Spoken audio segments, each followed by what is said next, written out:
কারখানায় জুয়া খেলায় বাধা দিলে প্রাণ দিতে হয় কামরাঙ্গীরচরের কারখানা প্রিন্টিং ব্যবসায়ী মোহাম্মদ নূরে আলমকে। হত্যার ঘটনায় তার কারখানার কর্মচারী মিরাজ সহ আরও কয়েকজন জড়িত বলে জানিয়েছে পুলিশ। গেল রাতে মিরাজ সহ আরও ৩ জনকে গ্রেফতারের পর প্রাথমিক জিজ্ঞাসাবাদের পর এসব কথা জানান লালবাগ বিভাগের উপপুলিশ কমিশনার জসিমউদ্দিন। শেখ সোহাগের রিপোর্টে দেখুন বিস্তারিত।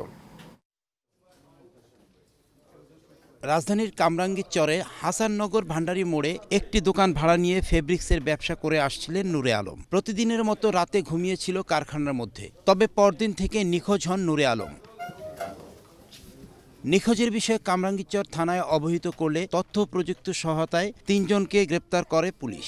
হত্যার সাথে জড়িত থাকার কথা স্বীকার করেন বলে জানান লালবাগ বিভাগের উপপুলিশ কমিশনার জসিমউদ্দিন। নূরে আলম যখন রাতে ঘুমিয়ে পড়েন তখন এই 4 জন পাশের বেডে তারা আড্ডা দিচ্ছিলেন এবং তারা তাস খেলছিলেন। তো তাদের কথাবার্তার প্রেক্ষিতে নূরে আলমের ঘুম ভেঙে যায়। ঘুম ভেঙে যাওয়ার পরে নূরে আলম জিজ্ঞেস করতে করেন যে তার কর্মচারীকে, তোমরা কারা এবং তোমরা এখানে আড্ডা দিচ্ছ, তাস খেলছো কেন? এই নিয়ে মিরাজ এবং অন্য তার বন্ধু বা পরিচিতদের সাথে তার কথা কাটাকাটি এবং বাকবিতণ্ডা শুরু হয়।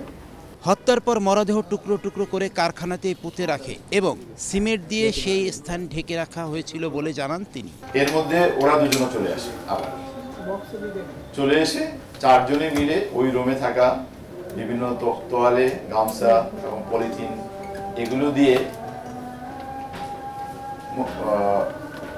একটা প্যাকেটের মধ্যে করে এ ঘটনায় জড়িত আরও একজনকে খুঁজছে পুলিশ। তবে এই হত্যার ঘটনায় কাউকে ছাড় দেওয়া হবে না বলে জানান লালবাগ বিভাগের উপপুলিশ কমিশনার জসিমউদ্দিন। শেখ সোহাগ, এশিয়ান টেলিভিশন, ঢাকা।